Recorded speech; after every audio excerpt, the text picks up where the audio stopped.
Assalamualaikum warahmatullahi wabarakatuh. Alhamdulillah. Asyhadu an la ilaha illallah wahdahu la syarikalah. Wa asyhadu anna sayyidana wa nabiyyana Muhammadan abduhu wa rasuluh. Allahumma shalli wa sallim ala sayyidina Muhammad wa ala alihi wa sahbihi ajma'in. A'udzu billahi minasy syaithanir rajim. Bismillahirrahmanirrahim. Qad aflaha man tazakka wa dzakara isma rabbih fa shalla. Bal tu'thirunal hayatad dunya wal akhiratu khairu wa abqa. Shadaqallahul adzim.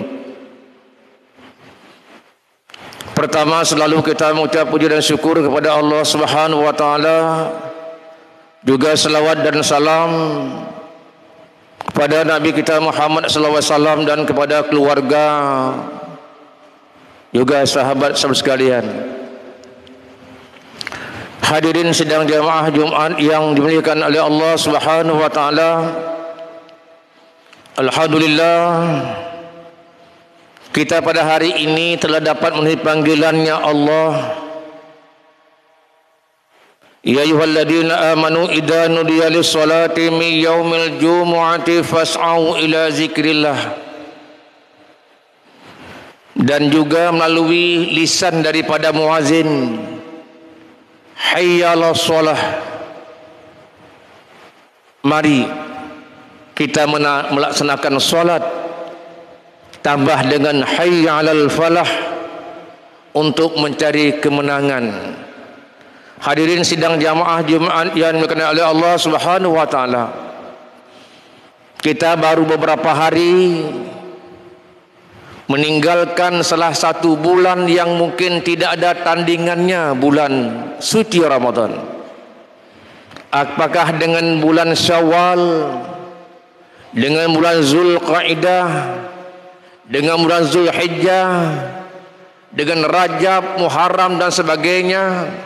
Bulan Ramadan, bulan yang terlebih di antara bulan-bulan yang lebih di sisi Allah Subhanahu wa taala.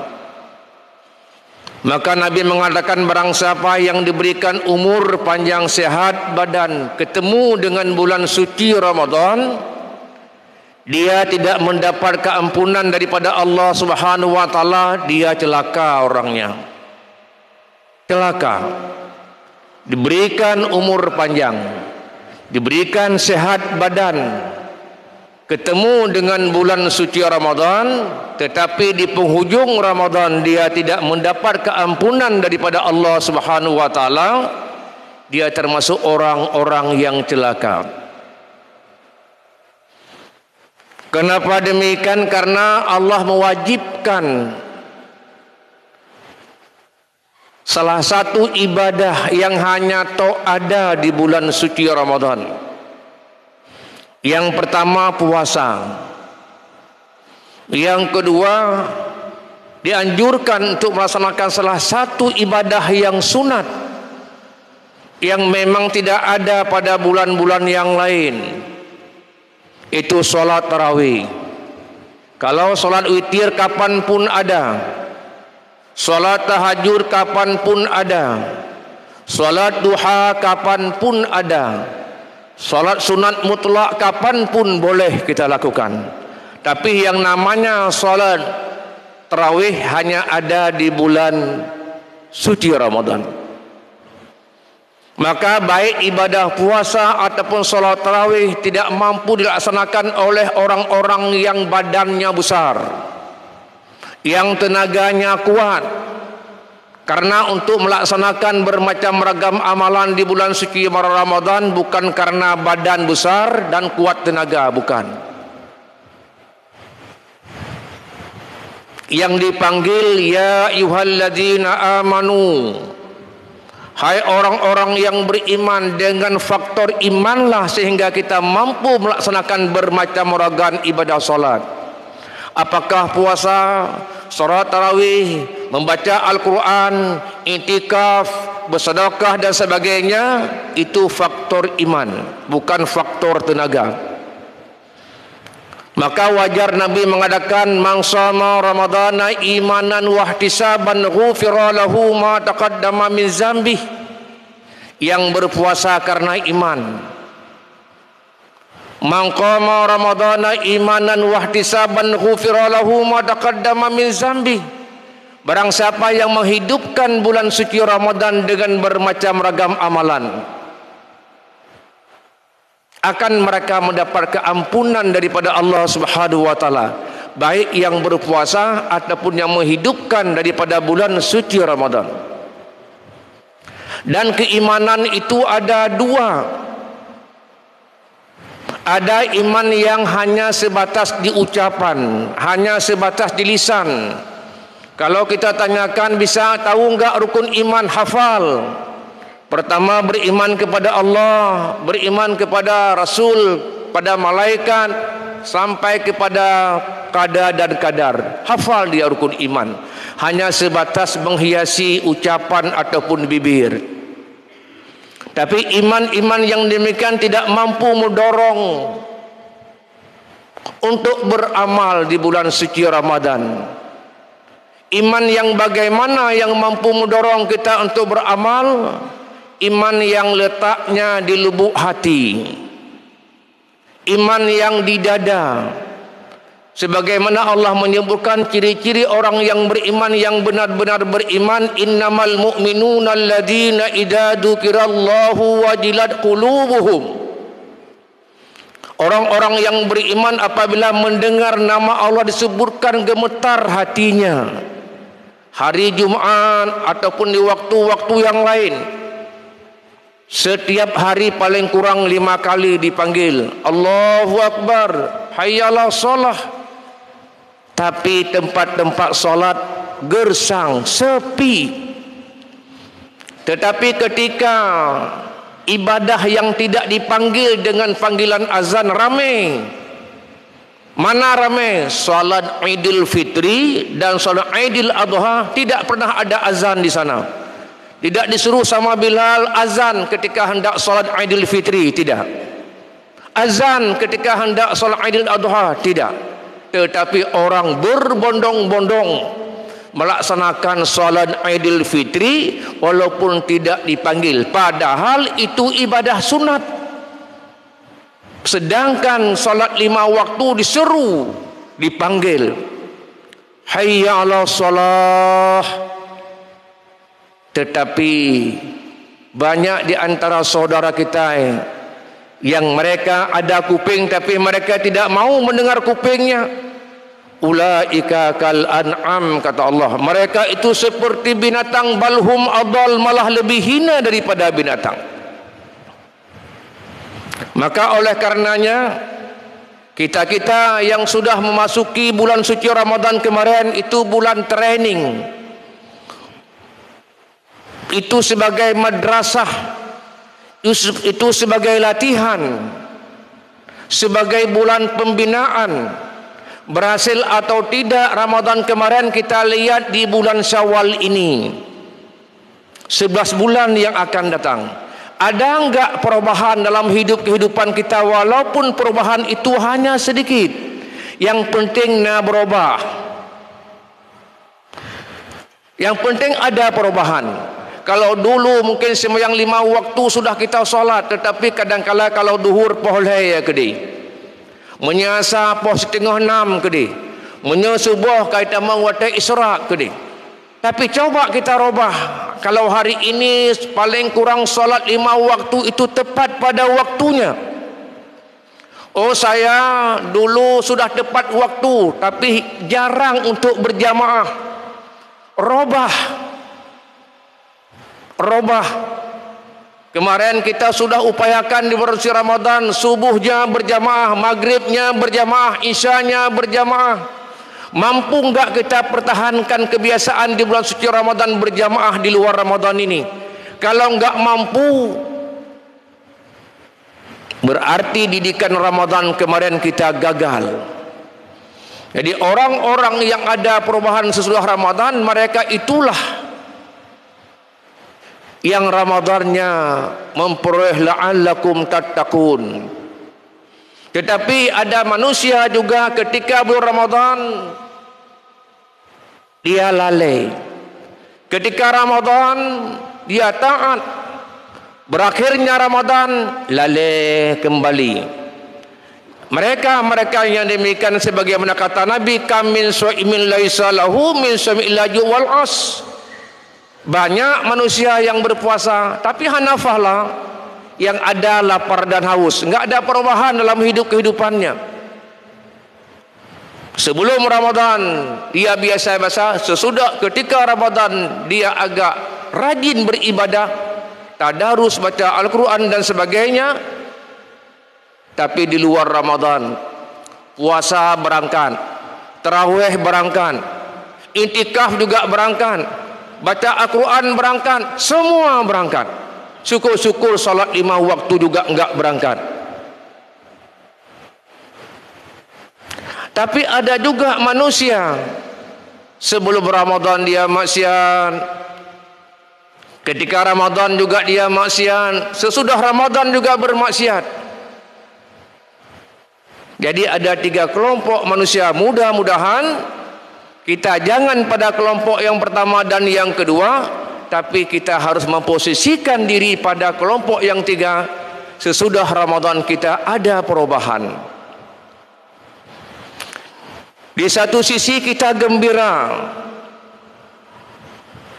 karena kita sudah merayakan kemarin Idul Fitri, kembali kepada kesucian sebagaimana kita baru lahir dalam kandungan ibu kita.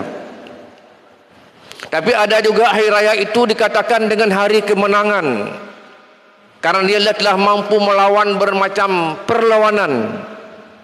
Yang pertama melawan hawa nafsu, melawan syaitan, dan melawan bermacam maksiat di bulan suci Ramadan.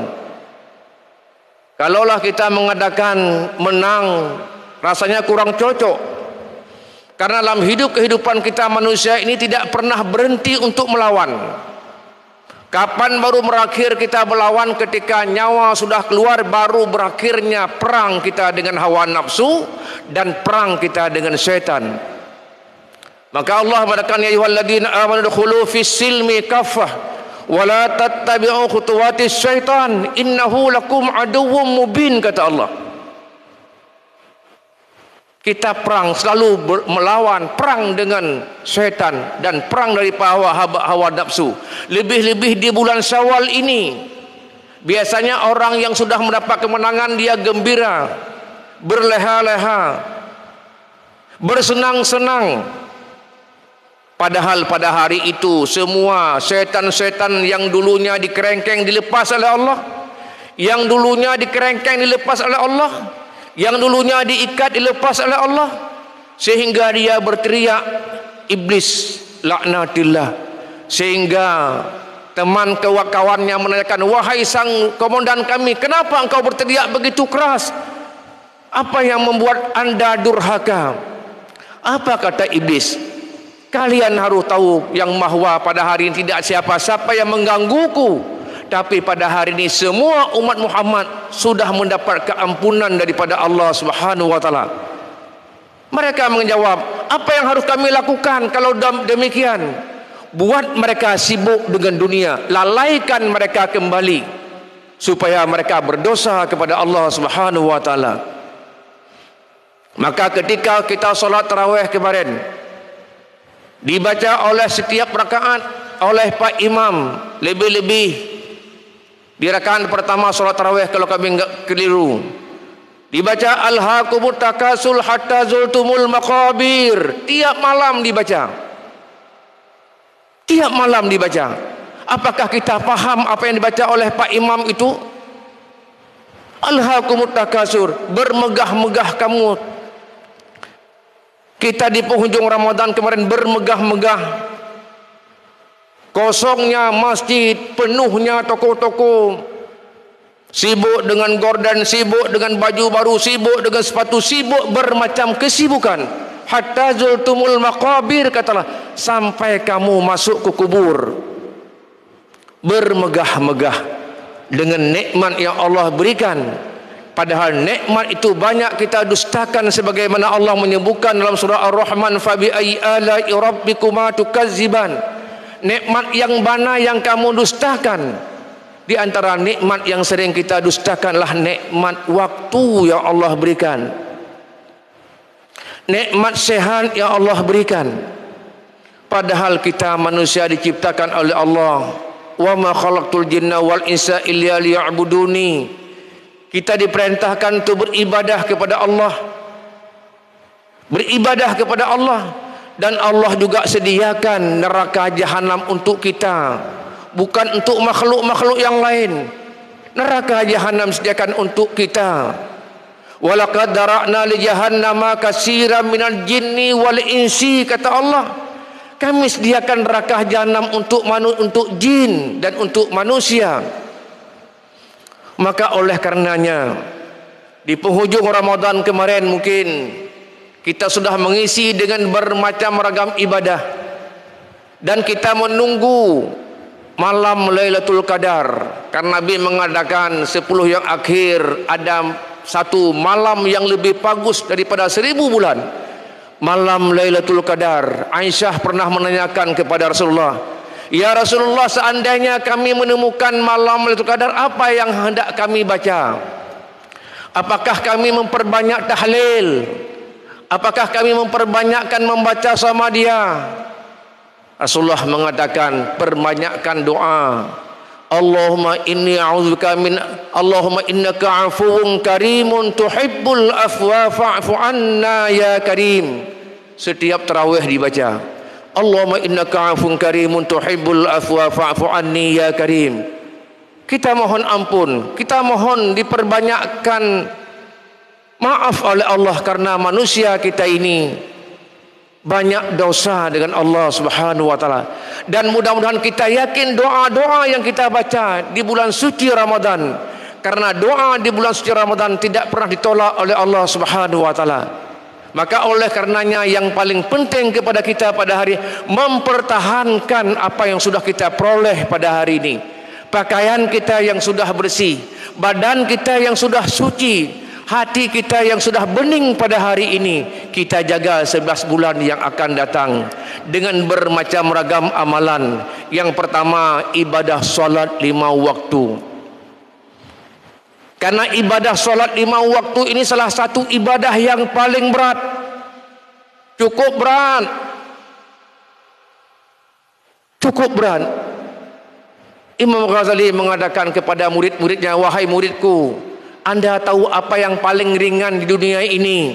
Muridnya menjawab, yang paling ringan wahai guru kami kapas. Sapu tangan, hai ijalinku kan paling ringan. Benar apa yang kau katakan, tetapi bukan itu yang aku maksudkan. Yang aku maksudkan, perbuatan yang paling ringan di dunia ini adalah meninggalkan solat. Meninggalkan solat. Bakta tete, terimong jamin dan sebagainya, ternyata sudah berlalu waktu asar, sudah berlalu waktu duhur dan sebagainya. Lebih-lebih anak-anak kita pada hari ini, hadirin sidang jamaah Jumat yang dimuliakan oleh Allah Subhanahu wa taala. Di bulan Syawal ini, bulan yang ke-10, bulan-bulan Allah. Apa makna Syawal? Peningkatan. Meningkat, artinya meningkat dalam semua aspek kehidupan, lebih-lebih di bidang kehidupan akhirat. Karena kemarin setiap waktu salat witir dibaca surat Al-A'la, di penghujungnya wal akhiratu khairu wa abqa. Negeri akhirat negeri yang baik dan negeri yang kekal abadi.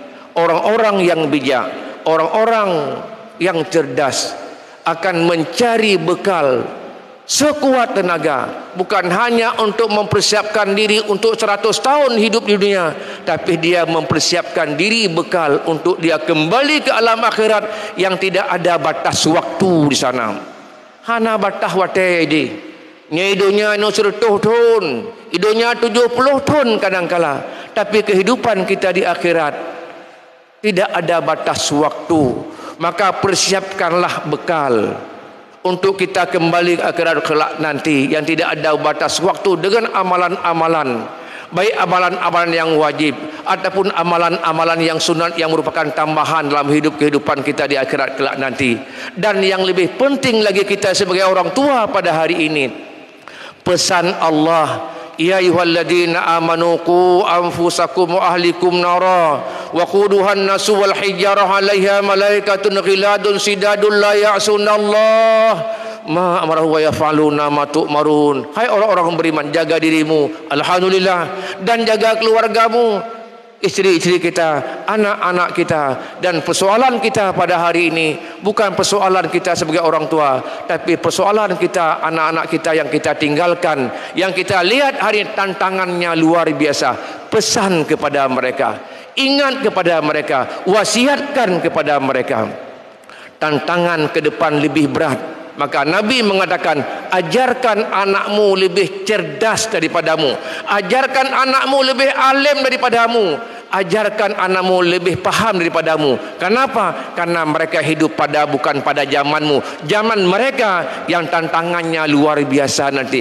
Kalau zaman kita hari ini yang begini, 10 tahun yang akan datang, 20 tahun yang akan datang, mereka akan hidup tidak sebagaimana kehidupan kita pada hari. Kalaulah mereka tidak kita bekali dengan keimanan, mereka akan salah pilih, akan tidak bisa memilih mana syariat yang sesungguhnya, mana akidah yang sesungguhnya, mana ibadah yang sesungguhnya.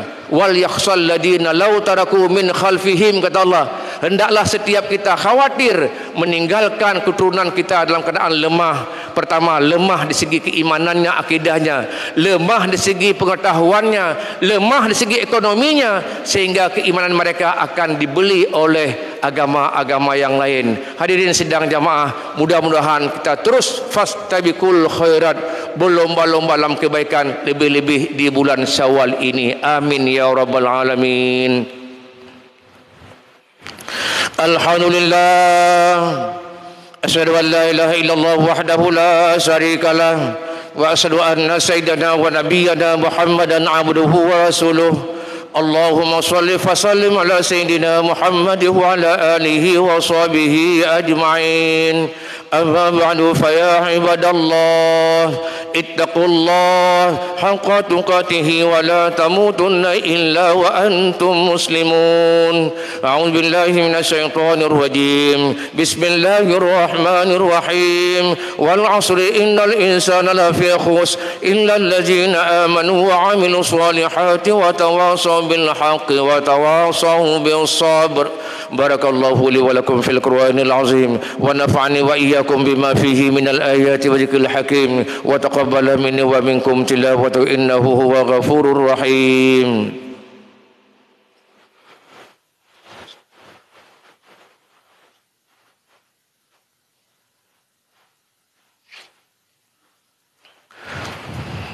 Alhamdulillah alladzi khalaqal mauta wal hayata liyabluwakum ayyukum ahsanu amala. Asyhadu an la ilaha illallah wahdahu la syarikalah wa asyhadu anna sayyidana wa nabiyyana Muhammadan abduhu wa rasuluh. Allahumma shalli wa sallim ala sayyidina Muhammad wa ala alihi wa sahbihi ajma'in.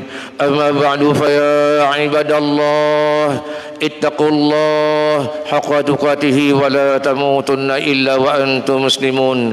A'udzu billahi minasyaitonir rajim. Bismillahirrahmanirrahim. Qul huwallahu ahad, Allahus samad, lam yalid wa lam yulad wa lam yakul lahu kufuwan ahad. Allahumma ighfir muslimina wal muslimat wal mu'minina wal mu'minat al ahya'i minhum al amwat bi rahmatika ya arhamar rahimin. Rabbana zalamna anfusana wa illam taghfir lana wa tarhamna lanakunanna minal khasirin. Rabbana hab lana min azwajina wa dhurriyyatina qurrata a'yunin waj'alna lil muttaqina imama. Rabbana atina fid dunya hasanah wa fil akhirati hasanah wa qina azabannar. Ibadallah wa la zikrullahi akbar.